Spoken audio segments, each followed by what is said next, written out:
Loretta Ace Pinky Scout by Keith Graves.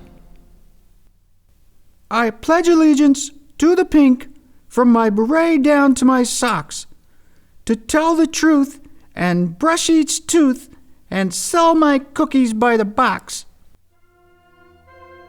Loretta Ace Pinky Scout, an all-around gung-ho gal, was perfect. Perfection ran in her family. And Gran had been the most perfect Pinky of all. Loretta worked hard to be just like Gran. She kept her uniform clean.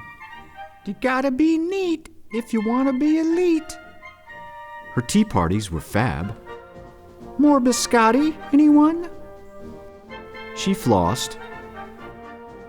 She knew her scout manual by heart. Chapter 4612, Hiking in Antarctica. Rule number 1, always bring extra chewing gum for the penguins. She bench pressed 375, 376 if she'd had a big breakfast. I'm pumping heavy steel 'cause I ate my oatmeal.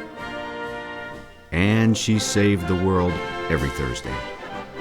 You need a big time out. Loretta had earned every merit badge in the known universe. Except one. No Pinky sash was complete without the Golden Marshmallow Badge. The only way to get it was at the annual Tri-County Marshmallow Trials, which happened to be in 3 days.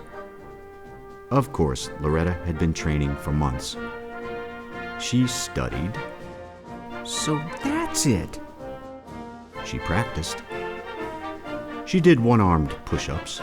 97, 98. When the big day finally arrived, Loretta was a marshmallow roasting machine.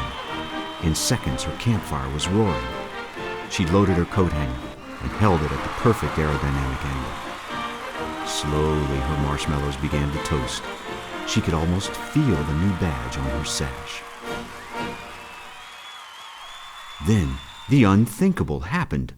Foof! Her marshmallows burst into flames and turned to smoking black goo. For the first time ever, Loretta had failed. She cried for days. She fell into such a deep funk she hung up her beret. Oh, Gran, she moaned. I failed. I'm not a perfect Pinky like you were. And when it comes to roasting marshmallows, I really stink. Then Gran's picture spoke. Well, girlfriend, stinking is part of life. Everyone stinks at something, even me. But Gran, I thought you were perfect. Nope, said the picture. I never could tie a bow. See my tie? It's a clip-on. Loretta gasped. And your great-aunt Lenore over there? Gran pointed. Big hero, but she couldn't start a campfire with a blowtorch.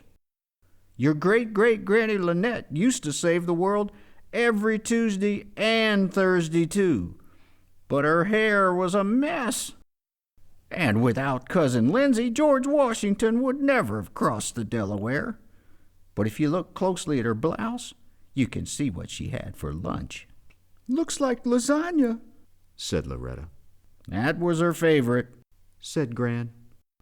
Now put that beret back on, kiddo. It's Thursday. The picture was silent again. Loretta thought for a minute and sighed with relief. Then she blew her nose, pulled up her socks, and ran out to save the world. Hang on, human race. Loretta's on the case. Later, the president awarded Loretta the Congressional Thanks for Saving the World medal. Thanks, Loretta.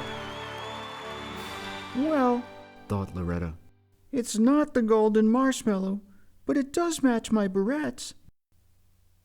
That night, Loretta looked at Gran's portrait for a long time. Thanks, Gran, Loretta whispered, for letting me know that all of you stunk too. No sweat, kiddo, the picture whispered back. That night, Loretta happily went to sleep, even though she knew she wasn't perfect. I'm still an ace despite my flaw. Besides, I like my marshmallows raw. But there was always tomorrow.